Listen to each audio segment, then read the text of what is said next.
বাবা, আমি কিছুতে এই বিধবা মেয়েকে বিয়ে করতে পারবো না। আমার কি এমন কম আছে যে আমাকে শেষে একটা বিধবা মেয়েকেই বিয়ে করতে হবে? মেয়েটার বিয়ের 5 দিন পরে তার স্বামী অ্যাক্সিডেন্ট করে মারা যায়। মেয়েটা দেখতে খারাপ না, শিক্ষিত, স্মার্ট আর খুব ভদ্র একটা মেয়ে। এমন মেয়ে লাখে একটা মিলে বাবা। তাতে আমার কোনো কিছু যায় আসে না। আমি কিছুতে একটা বিধবা মেয়েকে বিয়ে করে তার সাথে সংসার করতে পারবো না। তাকে বইয়ের অধিকার দিতেও আমি পারবো না বাবা। আমাকে আপনি ক্ষমা করবেন। আমি আপনার এই কথা রাখতে পারলাম না। এই কথা বলে ধ্রুব এখান থেকে চলে গেল। মিজান সাহেব চিন্তায় পড়ে গেল, এখন সে কি করবে। এদিকে সে তো তিশার বাবাকে কথা দিয়ে দিছে, সে তিশাকে তার ঘরে বউ করে নিয়ে আসবে। সে কোন মুখে তিশার বাবাকে না করে দিবে? অন্যদিকে তিশা তার মা বাবাকে বলছে, তোমরা আমার বিয়ে নিয়ে এত উঠে পড়ে লাগলে কেন? আমি কি তোমাদের কাছে বোঝা হয়ে গিয়েছি? তিশার বাবা হেলাল সাহেব বলল, দেখ মা, আমরা তোর ভালোর জন্য তোর বিয়ে দিতে চাইছি। তোর সামনে ভবিষ্যৎ পড়ে আছে। আমরা কি চিরকাল বেঁচে থাকবো? আমাদের কিছু হয়ে গেলে তখন তোর কি হবে? তখন তোকে কে দেখে রাখবে? আমাদের তো বয়স হচ্ছে মা। বাবা, তোমরা আমার বিয়ে ঠিক করেছো। যদি বিয়ের পরে আবার কোনো ঝামেলা হয় তখন কি হবে? কোনো ঝামেলা হবে না। ছেলেটা অনেক ভালো, দেখতেও খারাপ না, অনেক ভালো একটা ছেলে। বাবা, আমি আর বিয়ে করতে চাই না, আপনি না করে দিন। আর ছেলেটা যদি জানে আমি বিধবা, তখন কি ছেলেটা আমাকে মেনে নেবে? ছেলেকে তোর ব্যাপারে সব কিছুই বলা হয়েছে। মা, তুই আর না করিস না প্লিজ। তুই এই বিয়েতে রাজি হয়ে যা। ছেলেও তোকে বিয়ে করতে রাজি হয়েছে। সরি বাবা, আমি তোমার কথা রাখতে পারলাম না। আমি এখন বিয়ের জন্য প্রস্তুত না। এই কথা বলে তিশা নিজের রুমে চলে গেল। তিশার বাবা আর ধ্রুবর বাবা ছোটবেলার বন্ধু। হেলাল সাহেব মিজান সাহেবকে কল দিল। মিজান সাহেব কল ধরে বলল, কিরে, ওই দিকের কি অবস্থা? তোর মেয়ে কি বিয়েতে রাজি হয়েছে? না, মেয়েকে তো রাজি করাতে পারছি না। তার এক কথা, সে এখন বিয়ে করবে না। ধ্রুব বিয়ের জন্য রাজি হচ্ছে না। কিছু একটা করতে হবে আমাদের, কিন্তু কি করা যায়? দুজনেই চিন্তা করতে থাকে, কি করলে ধ্রুব আর তিশা বিয়ে করতে রাজি হবে। ভাবতে ভাবতে হঠাৎ করে মিজান সাহেবের মাথায় একটা বুদ্ধি চলে আসে। তারপর সে বুদ্ধির কথা বলল হেলাল সাহেবের কাছে। হেলাল সাহেব মিজান সাহেবের কথা শুনে বলল, এটা কি ঠিক হবে? জোর করতে গেলে যদি কোনো সমস্যা হয়ে যায় তখন কি হবে? আর ওরা যদি আমাদের কথায় রাজি হয়ে যায়, বিয়ের পরে কি ওরা সুখে থাকতে পারবে? আরে এত চিন্তা করিস কেন? দেখবি ওরা ঠিকই দুজন দুজনকে ভালোবেসে ফেলবে। তাই যেন হয়। আমি আমার মেয়ের কষ্ট সহ্য করতে পারবো না বন্ধু। তোর মেয়ে কি একা তোর মেয়ে? তিশা তো আমারও মেয়ে। তোর এত কিছু চিন্তা করতে হবে না। তোর মেয়ে আমার বাড়িতে এসে সুখেই থাকবে। আর দেখবি ঠিকই তারা একসাথে থাকতে থাকতে দুজনের মধ্যে সব ঠিক হয়ে যাবে। তাই যেন হয়। আমার মেয়েটা এমনি অনেক কষ্ট পেয়েছে। আমি আর আমার মেয়ের কষ্ট সহ্য করতে পারবো না। তোকে এসব নিয়ে চিন্তা করতে হবে না। তোকে যেটা বলছি তুই সেটা কর, আর তোর মেয়েকে রাজি করা তাড়াতাড়ি। তারপর কল কেটে দেয়। মিজান সাহেব ধ্রুবর কাছে গিয়ে বলল, ধ্রুব, তুই কি আমার কথা রাখবি না? আমি যে সবাইকে বলছি, তাহলে আমি এই মুখ মানুষের সামনে কি করে দেখাবো? তার চেয়ে ভালো আমি মরে যাই, কারণ আমি অপমান সহ্য করতে পারবো না। এমন অপমানের থেকে আমার মরে যাওয়া ভালো। বাবা, কি বলছো এসব? ঠিকই বলছি। এসব বলছে আর তার চোখ দিয়ে পানি পড়ছে। ধ্রুবর আম্মু দাঁড়িয়ে আছে। ধ্রুব তার বাবার চোখের পানি দেখে আর না করতে পারেনি। তারপর ধ্রুব তার বাবাকে বলল, বিয়ের ব্যবস্থা করুন, আমি বিয়েতে রাজি। এই কথা বলে ধ্রুব রুম থেকে বেরিয়ে চলে গেল। ধ্রুব বের হওয়ার পরে মিজান সাহেব একটা চিৎকার দিয়ে উঠল। ওনার স্ত্রী বলল, কি ব্যাপার? একটু আগে দেখলাম কান্না করছেন, এখন দেখি আবার হাসছেন। সেটা তুমি বুঝবে না। আমি গিয়ে ওই দিকের খবর নিয়ে আসি। তিশাও বিয়েতে রাজি হয়ে গেল তার বাবার ইমোশনাল কথা শুনে। আর খুব ভালোভাবে তাদের বিয়েও হয়ে যায়। বিয়েতে দুই পরিবারের সবাই খুশি থাকলেও ধ্রুব মোটেও খুশি না, কারণ তার সাথে একটা বিধবা মেয়েকে বিয়ে দেওয়া হয়েছে। সে তার বন্ধুদেরও লজ্জায় বিয়ের দাওয়াত দিতে পারেনি, কারণ তার বন্ধুরা যদি জানে সে একটা বিধবা মেয়েকে বিয়ে করছে, তাহলে সবাই তাকে নিয়ে হাসাহাসি করবে আর মজা নিবে। সেই ভয়ে ধ্রুব তার বন্ধুদের বিয়েতে ইনভাইট করে নাই। এইদিকে তিশা কোণে সেজে বসে আছে বাসর ঘরে। তিশার এটা দ্বিতীয় বাসর হলেও সে অনেক ভয় পেয়ে আছে, কারণ সে এখনও ধ্রুবকে দেখে নাই। আর মানুষটা ঠিক কেমন হবে সে সেটা নিয়েও অনেক চিন্তিত। তিশা একটা ঘোমটা টেনে বসে আছে খাটের উপরে। কোণের সাজে তিশাকে অসাধারণ সুন্দরী লাগছে। ঠোঁটে লাল লিপস্টিক, পরনে লাল শাড়ি, যেন ঠিক একটা লাল পরী। অপেক্ষা করছে তার স্বামী ধ্রুব কখন বাসর ঘরে আসবে, কিন্তু ধ্রুবর তো কোনো খোঁজ নেই। দেখতে দেখতে অনেক রাত হয়ে গেল, কিন্তু ধ্রুব এখনও বাসর ঘরে আসে নাই। অনেক রাত হয়ে যাচ্ছে, তিশার চোখেও অনেক ঘুম। তার উপরে সারাদিন অনেক ধকল গিয়েছে। মেয়েটা ঘুমোতেও পারছে না। কিছুক্ষণ পর পর তার চোখ বন্ধ হয়ে আসতে থাকে, তাও সে জেগে থাকার চেষ্টা করে বসে থাকে ধ্রুবর অপেক্ষায়। সকল অপেক্ষার অবসান ঘটিয়ে বাসর ঘরে প্রবেশ করল ধ্রুব। তিশা দরজার শব্দ শুনে সামনের দিকে তাকিয়ে বুঝতে পারে তার স্বামী এসেছে। সে উঠে ধ্রুবর পায়ে হাত দিয়ে সালাম করতে যাবে, এমন সময় ধ্রুব পা সরিয়ে নেয়। তিশা অবাক হয়ে গেল ধ্রুবর এমন কাজ দেখে। তারপর তিশা নিজ থেকেই দাঁড়িয়ে গেল, আর সে বুঝতে পেরেছে ধ্রুব ড্রিঙ্কস করে বাসায় এসেছে। তার মুখ থেকে কেমন বাজে একটা গন্ধ অনুভব করতে পারে তিশা। তিশা বলল, আপনি ড্রিঙ্কস করে এসেছেন? তখন ধ্রুব বলল, বাড়িটা আমার বাড়িতে আমি কিভাবে আসব তার কৈফিয়ত কি আপনাকে দিতে হবে নাকি? দেখুন, আমি আপনাকে বিয়ে করতে রাজি হয়েছি, তার মানে এই নয় যে আমি একটা বিধবা মেয়ের সাথে থাকব আর একটা বিধবা মেয়েকে নিয়ে সংসার করব। আমি আপনাকে কখনো স্ত্রীর অধিকার দিতে পারবো না। ধ্রুবর মুখে এমন কথা শুনে তিশার মন খারাপ হয়ে গেল। তিশা ধ্রুবর মুখে এসব কথা শুনবে সে আশা করেনি। তিশা মন খারাপ করে বলল, তাহলে আপনি কেন বিধবা মেয়েকে বিয়ে করতে গেলেন? আপনি না করেন নাই কেন যে আপনি এই বিয়েতে রাজি না? আপনি এটা বললেই তো আর আপনাকে কোনো বিধবা মেয়েকে নিয়ে সংসার করতে হতো না। আমি আমার বাবার জন্য এই বিয়েতে রাজি হয়েছি। আমি এই বিয়ে করার জন্য মোটেও প্রস্তুত ছিলাম না, আর আমি বিয়ে করতেও চাইনি। এই কথা বলে ধ্রুব মাতাল অবস্থায় হাঁটতে গিয়ে টাল সামলাতে না পেরে পড়ে যাচ্ছিল। তখন তিশা ধ্রুবকে ধরে ফেলল। ধ্রুব রাগী চোখ নিয়ে তিশার দিকে তাকিয়ে বলল, আপনার সাহস তো কম না, আমাকে স্পর্শ করছেন। নেক্সট টাইম আমাকে স্পর্শ করার চেষ্টা করবেন না। আপনি আপনার মতো থাকবেন, আমি আমার মতো থাকবো, ওকে? আমাদের তো বিয়ে হয়েছে, এখন তো আর কিছু করার নেই। আমাদের তো এখন একসাথে থাকতে হবে। আর আপনি আপনার বাবাকে না করতে পারলে আমাকে বলতেন, আমি এই বিয়ে ভেঙে দিতাম। কেন শুধু শুধু বিয়ের নাটক করলেন? আমি বিয়ে নিয়ে কোনো নাটক করিনি। আমার বাবার কথায় আপনার মতো একটা বিধবা মেয়েকে বিয়ে করতে হয়েছে।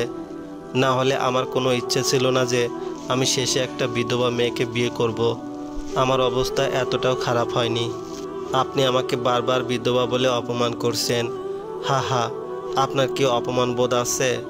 আমি আর আপনার সাথে কথা বলতে চাইছি না, আমি ঘুমাবো। এই কথা বলে ধ্রুব মাতাল অবস্থায় খাটের উপরে শুয়ে পড়ল। তিশার চোখের পানি টলমল করছে ধ্রুবর এমন ব্যবহারে। তিশা গিয়ে সোফায় শুয়ে থাকে। তিশা ঘুমাতে গিয়েও ঘুমাতে পারছে না। ধ্রুবর বলা কথাগুলো বারবার মনে পড়ছে তিশার।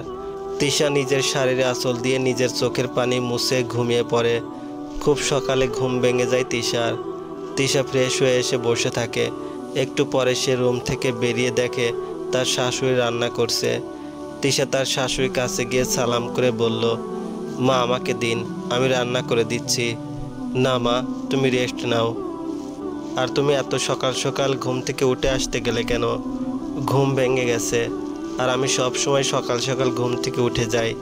ও আচ্ছা মা, আমি আপনাকে রান্নার কাছে সাহায্য করতে চাই। আচ্ছা ঠিক আছে। তারপর তারা বউ শাশুড়ি মিলে রান্না করতে শুরু করলো। রান্না শেষ করে ধ্রুবর আম্মু বলল, বৌমা তুমি গিয়ে ধ্রুবকে ঘুম থেকে উঠিয়ে দাও। ঠিক আছে মা। এই কথা বলে তিশা ধ্রুবর রুমে চলে যায়। রুমে গিয়ে দেখে ধ্রুব এখনও ঘুমিয়ে আছে। তিশা ধ্রুবকে ডাকতে থাকে, কিন্তু ধ্রুব কোনো রেসপন্স করছে না। সে গভীর ঘুমে আচ্ছন্ন হয়ে আছে। এবার তিশা আর কোনো উপায় না পেয়ে ধ্রুবকে একটা ধাক্কা দিতেই ধ্রুবর ঘুম ভেঙে যায়। আর সে রাগি চোখে নিয়ে তিশার দিকে তাকিয়ে বলল, কি সমস্যা আপনার? এত সকাল সকাল আমাকে ঘুম থেকে ওঠালেন কেন? অনেক বেলা হয়েছে, নাস্তা করবেন না? উঠে ফ্রেশ হয়ে নাস্তা করতে আসুন। আপনি গিয়ে খেয়ে নিন, আমার লেট হবে। আমি একা খেতে গেলে সবাই কি ভাববে? দেখুন, আমাদের মধ্যে যাই হোক না কেন, ওনাদের বুঝতে দেওয়া যাবে না, না হলে ওনারা খুব কষ্ট পাবে। পেলে পাবে, আমার কিছু করার নাই। আমি তাদের কথায় বিয়ে করছি, তার মানে এটা নয় যে তাদের কথায় আমাকে চলতে হবে। আজকের দিনটা না হয় সবার সাথে নাস্তা করবেন প্লিজ। ধ্রুব আর কোনো কথা না বলে মুখে একটা বিরক্তিকর ভাব নিয়ে সে ফ্রেশ হতে চলে গেল। কিছুক্ষণ পরে ফ্রেশ হয়ে দুজনে একসাথে নাস্তা করতে চলে গেল। দুজনকে একসাথে দেখে ধ্রুবর বাবা মা খুশি হয়ে যায়। আর তাদের দিকে তাকিয়ে মিজান সাহেব তার স্ত্রীকে বলল, দেখেছো, দুজনকে খুব ভালো মানিয়েছে। ধ্রুব আর তিশা চেয়ার টেনে বসে পড়ে। তারপর সবাই নাস্তা খাওয়া শুরু করে দিল। নাস্তা খেতে খেতে মিজান সাহেব বলল, ধ্রুব, তোর কি কোথাও যাওয়ার ইচ্ছা আছে নাকি? বুঝলাম না। আমি হানিমুনের কথা বলছি। তিশাকে নিয়ে হানিমুন থেকে ঘুরে আয় কিছুদিনের জন্য। তোদের যেখানে ইচ্ছে যেতে পারিস। বাবা, আমার কোথাও যাওয়ার ইচ্ছা নাই। আর আমি কাল থেকে অফিসে জয়েন করব। ঘরে নতুন বউ রেখে তুই অফিস করবি মানে কি? তোর এখন অফিসে যেতে হবে না। আর আমরা খুব তাড়াতাড়ি নাতি নাতনির মুখ দেখতে চাই। এই কথা শুনে ধ্রুব আর খাবার না খেয়ে হাত ধুয়ে উঠে চলে গেল নিজের রুমে। মনমরা হয়ে খাবার টেবিলে বসে থাকে তিশা। ধ্রুবর বাবা মা ধ্রুবর এমন কাজ দেখে অবাক হয়ে গেল। আর তিশার দিকে তাকিয়ে দেখে সে মন খারাপ করে বসে আছে। তিশার এমন অবস্থা দেখে মিজান সাহেব বলল, মা, ধ্রুব একটু এমনই, চিন্তা করো না, ঠিক হয়ে যাবে। আমার ছেলেটা খুব রাগী হলেও তার মন অনেক ভালো। তিশা কিছু না বলে খাবার শেষ করে নিজের রুমে চলে গেল। তিশা রুমে গিয়ে দেখে ধ্রুব কারোর সাথে ফোনে কথা বলছে। ধ্রুব তিশাকে দেখে ফোন নিয়ে রুম থেকে বেরিয়ে চলে গেল। তিশা এসবে কান্না দিয়ে রুমের সব কিছু গুছিয়ে ঠিক করতে থাকে। রুম গুছিয়ে তিশা খাটের এক কোণে বসে থাকে। অনেকক্ষণ পরে ধ্রুব রুমে আসলে তিশা ধ্রুবকে বলল, আপনার এইভাবে সবার সামনে থেকে উঠে আসা ঠিক হয়নি। আপনার এমন ব্যবহার সবার কাছে খারাপ লাগছে। তো আমি কি বসে বসে তাদের ড্রামা দেখব নাকি? আমার কোনো কাজে নাক গলাতে আসবে না বলে দিলাম। আর আমি আপনাকেও সহ্য করতে পারছি না। আপনি দয়া করে আমার সামনে আসবেন না। এই কথা বলে ধ্রুব রুম থেকে বেরিয়ে চলে যায়। তিশা বসে বসে কান্না করতে থাকে। তিশা বুঝতে পারছে না ধ্রুব কেন তার সাথে সব সময় এমন খারাপ আচরণ করে। দেখতে দেখতে দুপুর হয়ে আসলো, কিন্তু ধ্রুব এখনো বাসায় ফিরে আসেনি। তিশা ধ্রুবকে বারবার ফোন দিচ্ছে, কিন্তু ধ্রুব ফোন রিসিভ করছে না। ধ্রুবর আম্মু রহিমা বেগম তিশার কাছে এসে বলল, বৌমা, ধ্রুব তো এখনো বাসায় ফিরে আসেনি। হ্যাঁ মা, আমি ফোন দিচ্ছি, ফোনও রিসিভ করছে না। মনে হয় কোনো কাজ নিয়ে ব্যস্ত হয়ে গেছে। এই ছেলেটাকে নিয়ে আর পারছি না। বৌমা, আমার ছেলেকে ঠিক করার দায়িত্ব কিন্তু তোমার। তুমি ওকে ঠিক করবে। তিশা কিছু না বলে মাথা নিচু করে দাঁড়িয়ে রইল।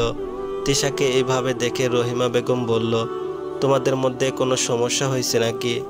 না মা। ও আচ্ছা, তুমি থাকো, আমি আসছি। তুমি ফ্রেশ হয়ে খেতে আসো। তারপর রহিমা বেগম রুম থেকে চলে গেল। রহিমা বেগম যাওয়ার পরে তিশা আরও অনেকবার ধ্রুবকে ফোন দিল, কিন্তু কোনো রেসপন্স পেল না। তারপর সে ফ্রেশ হয়ে খাবার খেয়ে নিজের রুমে শুয়ে পড়ল। দেখতে দেখতে রাত হয়ে গেল, কিন্তু এখনও বাসায় ফিরে আসেনি ধ্রুব। ঘড়িতে রাত 11টা বেজে গেল, কিন্তু ধ্রুবর আসার কোনো নাম নেই। সবাই খুব চিন্তিত হয়ে পড়ল।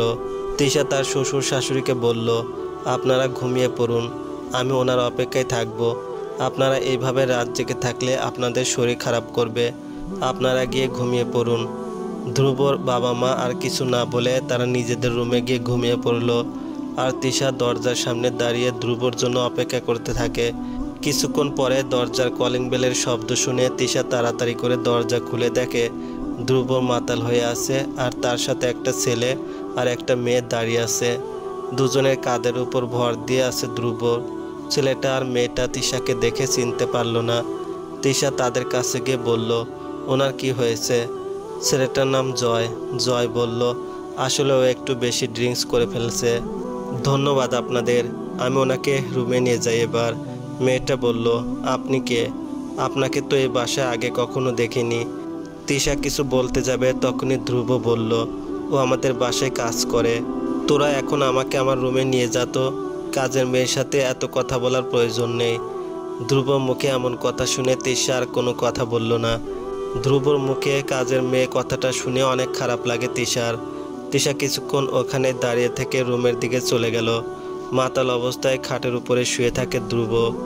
তিশা ভালো করে ধ্রুবকে খাটের উপরে শুয়ে দিয়ে নিজে গিয়ে সোফায় শুয়ে থাকে। আর ধ্রুবর বলা কথাগুলো মনে পড়ে তিশার চোখ ভিজে আসলো। কিছুক্ষণের মধ্যে ঘুমিয়ে পড়ে তিশা। সকালে ঘুম থেকে উঠে তিশা সবার জন্য নাস্তা রেডি করে ধ্রুবর জন্য চা নিয়ে এসে ধ্রুবর পাশে রেখে অন্য কাজ করতে চলে যায় তিশা। অনেকক্ষণ পরে ধ্রুবর ঘুম ভেঙে যায় আর সে চোখ খুলে তাকিয়ে দেখে তিশা তার জন্য চা রেখে চলে গেছে। ধ্রুব ফ্রেশ হয়ে এসে দেখে চা পুরো ঠান্ডা হয়ে আছে। এসব দেখে ধ্রুব চিৎকার দিতে শুরু করে। ধ্রুবর চিৎকারের শব্দ শুনে তিশা তাড়াতাড়ি করে রুমে চলে আসে। রুমে এসে বলল, কি হয়েছে, এইভাবে চিৎকার করছেন কেন আপনি? ধ্রুব মুখে কোনো কথা না বলে চায়ের কাপ সোজা তিশার দিকে ছুঁড়ে মারে আর বলতে থাকে, এসব কি, চা এমন ঠান্ডা হয়ে আছে কেন? চা তো অনেক আগে দিয়ে গিয়েছিলাম, তাই ঠান্ডা হয়ে গেছে। আমি গরম করে এনে দিচ্ছি, আমি আর চাই খাবো না।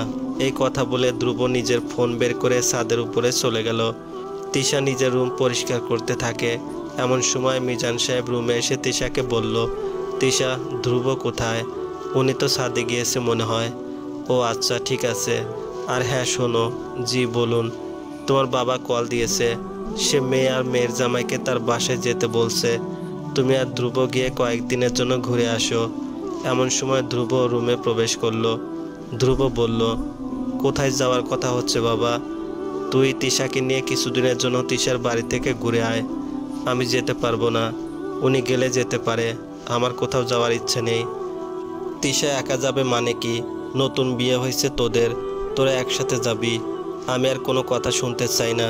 তোরা রেডি হয়ে নে, আমি ড্রাইভারকে বলে দিচ্ছি গাড়ি রেডি রাখতে। এই কথা বলে ধ্রুবকে আর কোনো কথা বলতে না দিয়ে রুম থেকে বেরিয়ে চলে গেলেন মিজান সাহেব। এদিকে রাগে শরীর জ্বলতে থাকে ধ্রুবর। কেউ আর কারোর সাথে কথা না বলে রেডি হয়ে নেয় দুজনে। রেডি হয়ে নিচে চলে আসে তারা। ধ্রুবর বাবা মায়ের থেকে বিদায় নিয়ে বাসা থেকে বেরিয়ে যায় তারা দুজনেই। একটু পরে ড্রাইভার তার নিজ গতিতে গাড়ি চালাতে থাকে। তিশা আর ধ্রুব দুজনেই চুপচাপ হয়ে বসে আছে। ধ্রুব তার ফোন নিয়ে ব্যস্ত আর তিশা বাইরের দৃশ্য দেখছে। ধ্রুব একটু তিশার দিকে তাকাতেই দেখলো তিশার চুলগুলো হাওয়ায় ভাসছে। বারবার তিশার চুল তিশার মুখের সামনে চলে আসছে আর তিশা বারবার হাত দিয়ে তার চুল সরিয়ে দিচ্ছে।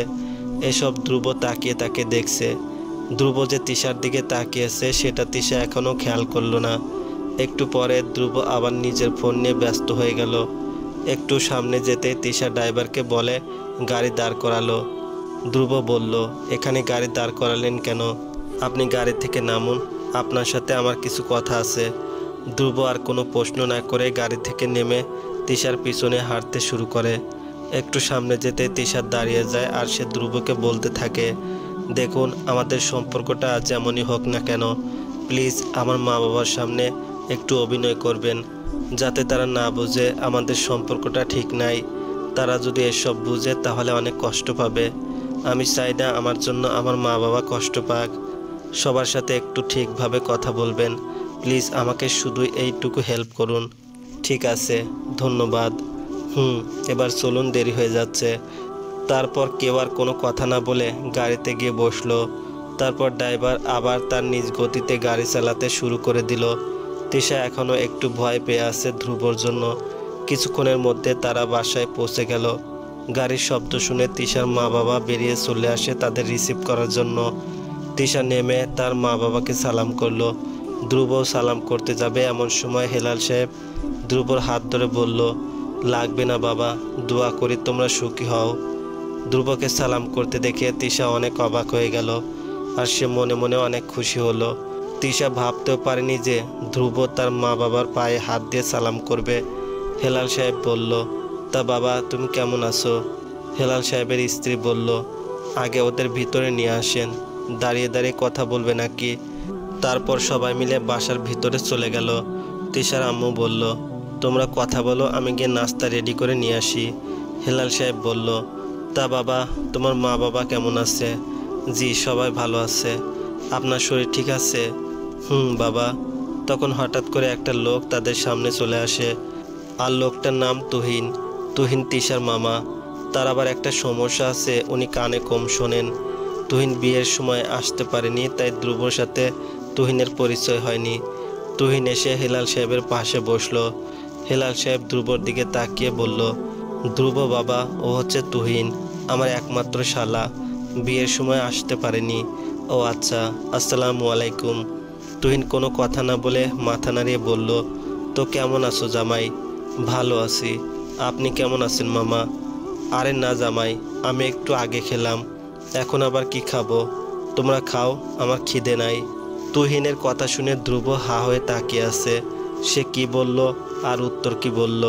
তখন তিশা একটু জোরে বলল, মামা, উনি আপনাকে খাবার খেতে বলে নাই, কেমন আছেন সেটা জিজ্ঞেস করছে। ও আচ্ছা, আমি ভালো আছি জামাই। হেলাল সাহেব বলল, ও বাবা, তোমাকে বলতে ভুলে গিয়েছি, ও একটু কানে কম শোনে। তুহিন বলল, জামাই তুমি কি করো? আমি বাবার ব্যবসা দেখাশোনা করি। কি, দুনিয়ায় কি আর কোনো কাজ নাই?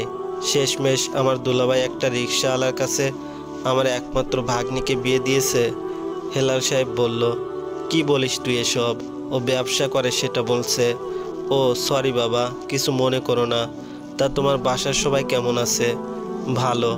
খালু? জামাই, আমি তোমার মামা হই, খালু না। আমি তোমার শ্বশুরে একমাত্র শালা, আর আমি তোমার একমাত্র মামা শ্বশুর, খালু ডাকো কেন? তিশা বলল, উফ মামা, উনি ভালো বলছে। এইদিকে তুহিনের কথা শুনে ধ্রুবর রাগ উঠে যাচ্ছে। সে কিছু না বলে সহ্য করছে সব কিছু, আর রাগে তার শরীর ফেটে যাচ্ছে। আর মনে মনে বলছে, এ আমি কোথায় এসে পড়লাম? আমি বলি একটা আর উনি বলে আরেকটা। এর মধ্যে তিশার আম্মু সবার জন্য নাস্তা নিয়ে আসে। নাস্তা খাওয়া শেষ করে ধ্রুবকে নিয়ে তিশা তার রুমে চলে যায়। ধ্রুব তিশার সাথে তিশার রুমে চলে গেল। রুমে গিয়ে বসতে ধ্রুবর ফোন হঠাৎ করে বেজে উঠল। তাকে দেখে মিজান সাহেব কল করছে। ধ্রুব আর দেরি না করে ফোন রিসিভ করতেই মিজান সাহেব বলল, কী রে, তোরা কি ওখানে পৌঁছে গেছিস? একটু আগেই আসলাম। ঠিক আছে, রাখলাম। তারপর ফোন কেটে দিল মিজান সাহেব। ধ্রুব খাটের উপরে বসে রইল। তিশা ধ্রুবকে বলল, আপনার জন্য কিছু লাগলে আমাকে বলবেন, আমি আম্মুর কাছে যাচ্ছি একটু। ধ্রুব ঠিক আছে বলল। তারপর তিশা তার মায়ের কাছে চলে গেল। ধ্রুব বসে বসে ফোন টিপছে। এমন সময় তুহিন রুমে চলে আসে। সে ধ্রুবর পাশে এসে একটা সিগারেট ধরিয়ে ধ্রুবকে বলল, জামাই তুমি কি সিগারেট খাও? ধ্রুব মাথা নাড়িয়ে না বলল। তখন তুহিন সিগারেট টানতে টানতে বলল, গুড, সিগারেট খাওয়া ভালো না, এতে অনেক সমস্যা হয়। ধূমপান করলে এতে করে রক্তনালীতে চর্বি জমে গিয়ে হতে পারে heart attack, stroke, myocardial infection, পায়ে গ্যাংগ্রিন। গবেষণায় দেখা গেছে ধূমপায়ীদের 40 বছরের পর হার্ট অ্যাটাকের সম্ভাবনা 5 গুণ বাড়ে। হৃদরোগ হওয়ার সম্ভাবনা অধূমপায়ীদের চেয়ে দ্বিগুণ। ধূমপানের কারণে হতে পারে সিওপিডি, এমফাইসেমা, ক্রনিক ব্রঙ্কাইটিস। তুহিনের কথা শুনে ধ্রুব হাসবে না কাঁদবে বুঝতে পারছে না। ধূমপান করতে করতে এসব বলছে। তখন ধ্রুব বলল, তা মামা, আপনি সব কিছু জেনেও কেন সিগারেট খাচ্ছেন? অনেক আগের অভ্যাস তো, ছাড়তে পারিনি। যাও, আজকে থেকে আর খাবো না, এই ফেলে দিলাম। ধ্রুব একটা মুচকি হাসি দিয়ে আবার ফোন নিয়ে ব্যস্ত হয়ে গেল। তখন তুহিন বলল, জামাই তোমার আসতে কোনো সমস্যা হয়নি তো? না মামা, কোনো সমস্যা হয়নি আসতে। এখানে কোনো সমস্যা হচ্ছে না তো? নতুন জায়গা, একটু মানিয়ে নিলেই হবে, নো প্রবলেমস। কম্বল? এত গরমে কম্বল দিয়ে কি করবে? তোমার কি শীত লাগছে নাকি? মামা, আমি কম্বল বলিনি, বলছি কোনো সমস্যা নাই। ও আচ্ছা, আচ্ছা থাকো, আমি আসছি। এই কথা বলে তুহিন চলে গেল। তুহিন যাওয়ার পরে ধ্রুব একটা নিঃশ্বাস ফেলল। আর সে মনে মনে ভাবতে থাকে, এ আমি কোথায় এসে পড়লাম? বলি একটা, শুনে আর একটা। এখানে কয়েকদিন থাকলে আমি পাগল হয়ে যাব। এর মধ্যে তিশার রুমে এসে দেখে ধ্রুব বসে আছে। তিশা ধ্রুবকে বলল, আপনি গিয়ে ফ্রেশ হয়ে আসুন। তিশা ধ্রুবকে ওয়াশরুম দেখিয়ে সে বাইরে চলে আসে। ধ্রুব ফ্রেশ হয়ে রেডি হয়ে বসে থাকে। তারপর তিশা ধ্রুবকে সাথে করে নিয়ে খাবার টেবিলের দিকে চলে গেল। খাবার দেখে ধ্রুব অবাক হয়ে গেল। এত রকম খাবার আইটেম, আর সব খাবার ধ্রুবর পছন্দের। তিশার আম্মু বলল, বাবা তিশা নিজের হাতে সব কিছু তোমার জন্য রান্না করছে। ধ্রুব তিশার দিকে তাকিয়ে খাবার খেতে বসে গেল। খাওয়া দাওয়া শেষ করে নিজের রুমে চলে যায় ধ্রুব। দেখতে দেখতে রাত হয়ে যায়। ধ্রুবর রুমে বসে থাকতে ভালো লাগছে না, তাই সে ছাদের উপরে চলে যায়। আকাশে খুব সুন্দর চাঁদ ফুটে আছে। চাঁদ দেখতে পছন্দ করে ধ্রুব। সে চাঁদের দিকে তাকিয়ে আছে। অন্যদিকে তিশা রুমে গিয়ে দেখে ধ্রুব নাই। তিশা একটু ভয় পেয়ে গেল। ধ্রুব আবার কাউকে না বলে চলে যায়নি তো। এসব ভাবতে তিশা তাড়াতাড়ি করে ধ্রুবকে খুঁজতে শুরু করে দিল। পুরো বাড়ি খুঁজে যখন পাচ্ছিল না, তখন তিশা ছাদের উপরে চলে গেল। তিশা ছাদের উপরে গিয়ে দেখলো ধ্রুব ছাদের এক কোণায় দাঁড়িয়ে আছে, আকাশের দিকে তাকিয়ে। ধ্রুবকে দেখে তিশার ভয়ে একটু কেটে গেল। তখন তিশা ধ্রুবর কাছে গিয়ে বলল, আপনি এখানে কেন? এখানে আসা কি বারণ নাকি আমার? না, আসলে আপনাকে খুঁজে পাচ্ছিলাম না। রুমে গেলাম, ওখানে গিয়ে দেখি আপনি নাই, তাই বললাম। রুমের ভিতরে ভালো লাগছে না, তাই এখানে চলে আসছি। আকাশের চাঁদটা আজকে খুব সুন্দর লাগছে, আর এখানে ভালো লাগছে খুব। চা খাবেন? চা নিয়ে আসি? না, লাগবে না। চা খেতে খেতে চাঁদ দেখলে আরও ভালো লাগবে। আপনি বেশি কথা বলেন কেন? একটু ভালোভাবে কথা বলছি, তা কি ভালো লাগছে না? আমার কাছে কি ভালো লাগবে সেটা আমি বুঝবো। আমার ভালো লাগা খারাপ লাগা নিয়ে কাউকে ভাবতে বলিনি। আপনি এখান থেকে চলে যান। আমি একা থাকতে চাই, আর আমার একা থাকতে বেশি ভালো লাগে। তিশা আর কোনো কথা না বলে মন খারাপ করে রুমের ভিতরে চলে গেল। রুমে গিয়ে বিছানা ঠিক করতে থাকে আর বিড়বিড় করে বলতে থাকে। মানুষটা কেমন জানি বুঝতেই পারি না, কখন রেগে যায় বোঝাই যায় না। পুরো আনরোমান্টিক একটা মানুষ। রোমান্টিক বলতে কিছুই বুঝে না। এমন রাগী ছেলে আমি আর দেখিনি। রাক্ষস একটা ছেলে। এমন সময় ধ্রুব রুমে চলে আসে। তিশা ধ্রুবকে খেয়াল করেনি এখনও। তিশা বিছানা গুছিয়ে অন্যমনস্ক হয়ে হেঁটে যেতেই ধ্রুবর সাথে একটা ধাক্কা খেয়ে খাটের উপরে পড়ে গেল। তিশা খাটের উপরে শুয়ে ধ্রুবর দিকে তাকিয়ে ভাবতে থাকে, এটা কেমন মানুষ? ধাক্কা খেলাম, আমাকে একটু ধরারও চেষ্টা করলো না। আর ধ্রুব তিশার দিকে এগিয়ে গিয়ে বলল, কি সমস্যা? চোখ কোথায় থাকে? দেখে চলাফেরা করা যায় না? তিশা ধ্রুবর রাগী মুখ দেখে মাথা নিচু করে ফেলল। তারপর সে নিচে বিছানা করে ঘুমিয়ে পড়ল। ধ্রুব খাটের উপরে ঘুমিয়ে পড়ে। সকাল সকাল তিশার ঘুম ভেঙে গেল দরজার শব্দে। তিশা তাড়াতাড়ি নিচের বিছানা সরিয়ে বালিশটা ধ্রুবর পাশে রেখে দরজা খুলে দেখে তিশার আম্মু দরজার সামনে দাঁড়িয়ে আছে। তিশা তার আম্মুকে দেখে বলল, কি হয়েছে আম্মু? এত সকাল সকাল ডাকছো কেন? জামাই সকালে কি খাবে? কি রান্না করব তার জন্য তোর কাছে আসলাম। আচ্ছা তুমি যাও, আমি ফ্রেশ হয়ে আসছি। আচ্ছা ঠিক আছে, তাড়াতাড়ি আয়। এই কথা বলে তিশার আম্মু চলে গেল। তিশা গিয়ে ফ্রেশ হয়ে নাস্তা রেডি করতে চলে যায় আর ধ্রুবর পছন্দের রান্না করতে থাকে। আসলে তিশা এখানে আসার আগে তার শাশুড়ি থেকে ধ্রুবর সব পছন্দের খাবারের নাম জেনে আসছে। রান্না শেষ করে তিশার রুমে এসে দেখে ধ্রুব এখনও ঘুমিয়ে আছে। তিশা ধ্রুবকে ডাকতে ভয় পাচ্ছে। তিশা ধ্রুবর দিকে তাকিয়ে রইল। মানুষটাকে ঘুমন্ত অবস্থায় কেউ দেখলে বলবে না যে এত রাগী সে। হঠাৎ করে ধ্রুবর ঘুম ভেঙে যায় আর সে তাকিয়ে দেখে তিশা তার দিকে তাকিয়ে আছে। ধ্রুব তিশার দিকে তাকিয়ে বলল, কি সমস্যা আপনার? এভাবে তাকিয়ে আছেন কেন?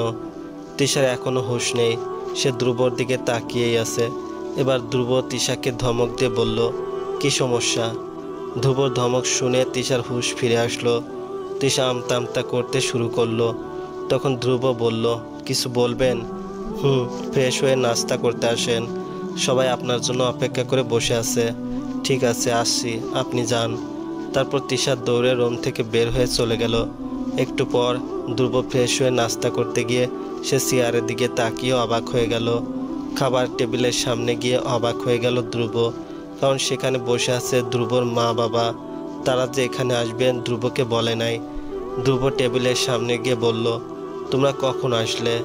আর আমাকে না বলেই চলে আসলে যে? মিজান সাহেব বলল তোকে সারপ্রাইজ দেব বলে না বলেই চলে আসছি। খাওয়া দাওয়া শেষ করে আমরা সবাই আমাদের বাসায় চলে যাব। তোদের ছাড়া বাড়িটা ফাঁকা ফাঁকা লাগে খুব। ঠিক আছে। তারপর সবাই খাওয়া দাওয়া শেষ করে রেডি হয়ে বেরিয়ে পড়ে। কিছুক্ষণের মধ্যেই বাসায় চলে যায় সবাই। ধ্রুব নিজের রুমে গিয়ে তার জামা কাপড় চেঞ্জ করে ফোন নিয়ে বসে পড়ে। তিশা ওয়াশরুমে গিয়ে ফ্রেশ হয়ে নেয়। তিশা ধ্রুবর কাছে এসে বলল, ধন্যবাদ। ধন্যবাদ কেন? আমার কথা রাখার জন্য। এখানে ধন্যবাদ দেওয়ার মতো কিছু হয়নি। আর হ্যাঁ, এখানে আমারও স্বার্থ ছিল। আমিও চাই না আমার বা আপনার পরিবারে কেউ না জানুক আমাদের এই সম্পর্কের কথা। যেদিন সবাই জেনে যাবে আমাদের সম্পর্কটা বাকি আর 10টা স্বামী স্ত্রীর মতো না, তখন কি হবে? তখন কাটটা না হয় তখন দেখা যাবে। আর সবাই জানার আগে আমি আপনাকে ডিভোর্স দিয়ে দেব। সো তখন সবাই জানলেও আমার কোনো সমস্যা নেই। ধ্রুবর মুখে ডিভোর্সের কথা শুনে নিশ্চুপ হয়ে গেল তিশা। তিশা কি বলবে বুঝতে পারছে না। ধ্রুব আবার বলল, আমি কখনো একটা বিধবা মেয়ের সাথে সারা জীবন থাকতে পারবো না। আমি উকিলের সাথে কথা বলছি, আমাদের 6 মাস একসাথে থাকতে হবে, তারপর ডিভোর্স দিয়ে দেব আমি আপনাকে। তিশা এখনো নিশ্চুপ হয়ে দাঁড়িয়ে আছে। ধ্রুব আর কোনো কথা না বলে রুম থেকে বেরিয়ে চলে গেল। ধ্রুব যাওয়ার পরে তিশার চোখ দিয়ে টপ টপ করে পানি পড়তে থাকে আর সে নিজে নিজে বলতে থাকে, আমি বিধবা সেটা আমাকে বারবার উনি মনে করিয়ে দিয়ে কি মজা পায়। কেন উনি আমাকে আমার ফেলে আসা স্মৃতি বারবার মনে করিয়ে দেয়? আমি তো সুন্দরভাবে নতুন করে আমার জীবন তৈরি করতে চাই, কিন্তু উনি বারবার আমার অতীত মনে করিয়ে দেয়। আমি বিধবা সেটা কি আমার অপরাধ? আমার ভাগ্য খারাপ, তাই আমার সাথে এমন হয়েছে। সেখানে আমার কি দোষ? এসব বলতে বলতে তিশা কান্না করতে থাকে। তার চোখ থেকে অঝরে পানি পড়তে থাকে। এমন সময় ধ্রুবর আম্মু রুমে এসে দেখে তিশা শুয়ে শুয়ে কান্না করছে। ধ্রুবর আম্মু বলল, বৌমা, কি হয়েছে তোমার? তিশা তার শাশুড়ির শব্দ শুনে তাড়াতাড়ি করে চোখের পানি মুছে দাঁড়িয়ে মাথায় কাপড় টেনে বলল, কই মা, কিছু হয়নি তো। কিছু না হলে তুমি কান্না করছিলে কেন? নাকি মা বাবার কথা মনে পড়ছে? তিশা কোনো কিছুই বলল না। তারপর ধ্রুবর আম্মু বলল, মন খারাপ করো না বৌমা, কিছুদিন পরে আবার গিয়ে বেরিয়ে আসতে পারবে। আমার সাথে রান্না করতে আসো, মন ভালো হয়ে যাবে। তারপর তিশা তার শাশুড়ির সাথে চলে গেল রান্না করতে। বউ শাশুড়ি রান্না শেষ করে নিজেদের রুমে চলে গেল। দেখতে দেখতে দুপুর হয়ে গেল। কিছুক্ষণের মধ্যে ধ্রুব বাসায় ফিরে আসে। তারপর দুপুরে খাবার শেষ করে ধ্রুব নিজের রুমে এসে দেখে তিশা মন খারাপ করে বসে আছে। ধ্রুব সেদিকে নজর না দিয়ে ফ্রেশ হতে চলে গেল ওয়াশরুমের ভিতর। কিছুক্ষণ পরে ধ্রুব ফ্রেশ হয়ে বেরিয়ে আসলো। অন্যদিকে তিশা রুম থেকে বেরিয়ে গিয়ে খাবার রেডি করছে ধ্রুবর জন্য। দুপুরে খাবার শেষ করে ধ্রুব বাসা থেকে বের হয়ে তার বন্ধুদের কাছে গিয়ে আড্ডা দিতে থাকে। কখন যে রাত হয়ে গেল বুঝতে পারেনি ধ্রুব। ধ্রুব আজকে ড্রিঙ্কস বেশি করে ফেলছে। ধ্রুবর বন্ধু বলল, কিরে ধ্রুব, বাসায় যাবি না? রাত তো অনেক হয়েছে। এক্ষুনি চলে যাব। চল, তোকে আমরা বাসায় দিয়ে আসি।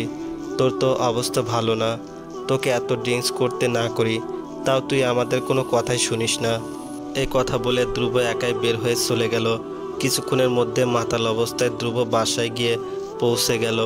বাসার সামনে গিয়ে দরজার কলিং বেল চাপ দেওয়ার কিছুক্ষণের মধ্যে তিশা এসে দরজা খুলতেই ধ্রুব পড়ে যেতে লাগলো আর তিশা ধ্রুবকে ধরে ফেললো। তারপর ধ্রুব তিশার কাঁধের উপরে ভর দিয়ে নিজের রুমে চলে যায়। তিশা খাটের উপরে ধ্রুবকে শুয়ে দিবে এমন সময় তিশা নিজের ডাল সামলাতে না পেরে ধ্রুবর বুকের উপরে এসে পড়ে। তারপর দুজন দুজনের চোখের দিকে অনেকক্ষণ তাকিয়ে থাকে। হারিয়ে যায় দুজন দুজনের চোখের অন্তরালে। অপরূপভাবে তাকিয়ে থাকে দুজন দুজনের চোখের দিকে। তারা মুহূর্তের মধ্যে হারিয়ে যায় অজানা কোনো এক শহরে। একটু পরে তিশার হুঁশ ফিরে আসে। ধ্রুব মদের নেশে আছে, তার নিজের উপরে কোনো কন্ট্রোল নেই। তিশা ধ্রুবর উপর থেকে উঠে দাঁড়িয়ে যাবে এমন সময় ধ্রুব তিশার শাড়ি আঁচল টেনে ধরে। তারপর তিশা ধ্রুবর হাত থেকে শাড়ি আঁচল খুলতে যাবে এমন সময় ধ্রুব তিশার হাত ধরে একটা টান মেরে তিশাকে আবার তার বুকের উপরে নিয়ে আসে। ধ্রুব তিশার দিকে অপলকভাবে তাকিয়ে থাকে। ধ্রুব তাকানো দেখে তিশা অনেক লজ্জা পেয়ে গেল। তখন ধ্রুব তিশার মুখের সামনে চলে আসা চুলগুলো সরিয়ে দিয়ে তিশার ঠোঁট তার ঠোঁটের খুব কাছে নিয়ে আসে। তিশার নিঃশ্বাস ধীরে ধীরে বেড়ে যেতে থাকে। এবার ধ্রুব তিশার ঠোঁট নিজের দখলে নিয়ে নেয়। এইভাবে দুজন কতক্ষণ ছিল খেয়াল করতে পারেনি তারা। এই প্রথম তিশা ধ্রুবর এত কাছে চলে গেল। এবার ধ্রুব আর তিশা নিজেদের কন্ট্রোল হারিয়ে ফেলল। দুজনেই ডুবে গেল ভালোবাসার অতল সাগরে। ধ্রুব আজ বেশি ড্রিঙ্কস করার কারণে তার নিজের উপরে কোনো কন্ট্রোল নেই। কিছুক্ষণ পরে তিশা ধ্রুবর বুকের উপরে ঘুমিয়ে পড়ে আর ধ্রুব তিশাকে জড়িয়ে ধরে ঘুমিয়ে যায়। খুব সকালে ধ্রুব নিজের বুকের উপরে ভারী কিছু অনুভব করতে পেরে ঘুম থেকে উঠে যায়। চোখ খুলে দেখে তিশা ধ্রুবর বুকের উপরে ঘুমিয়ে আছে। তিশার চুলগুলো এলোমেলো অবস্থায় আছে। তিশার শাড়ি ঠিকভাবে তার শরীরে নেই। তিশার ঠোঁটের লিপস্টিক তার ঠোঁটে আশেপাশে লেগে আছে, আর ধ্রুবর জামায়ও লিপস্টিকের দাগ লেগে আছে। ধ্রুবর আর বুঝতে বাকি রইল না যে সে মাতাল অবস্থায় তিশার সাথে শারীরিক সম্পর্ক করে ফেলছে। ধ্রুব এসব ভাবতে রাগে তার পুরো শরীরে আগুন ধরে গেল। তিশাকে এক ধাক্কা দিয়ে বুকের উপর থেকে সরিয়ে দিল ধ্রুব। তিশা চমকে ঘুম থেকে উঠে নিজের শাড়ি ঠিক করে নিল। এবার ধ্রুব রাগী কণ্ঠে বলল, আপনি এখানে কেন? আর আপনি কেন আমার বুকের উপরে শুয়েছিলেন? তিশা নিশ্চুপ। ধ্রুব আবার বলল, কাল রাতে যা হয়েছে ভুলে যান। আমি আপনার সাথে যা করছি তাই মাতাল অবস্থায় করে ফেলছি। এই কথা বলে ধ্রুব ফ্রেশ হতে চলে গেল। ধ্রুব যাওয়ার পরে তিশা মিষ্টি একটা মুচকি হাসি দিল। হঠাৎ করে ধ্রুবর ফোন বেজে উঠল। তিশা ফোনের দিকে তাকিয়ে দেখে নাম্বারটা কেমন চেনা চেনা লাগছে। এই নাম্বার থেকে এর আগেও অনেকবার কল এসেছে, আর এই নাম্বার থেকে কল আসলেই ধ্রুব রুম থেকে বেরিয়ে যায়। এসব ভাবতে ভাবতে কল কেটে গেল। আবার সেই নাম্বার থেকে কল আসলো। এবার তিশা ধ্রুবর ফোনের দিকে এগিয়ে গেল।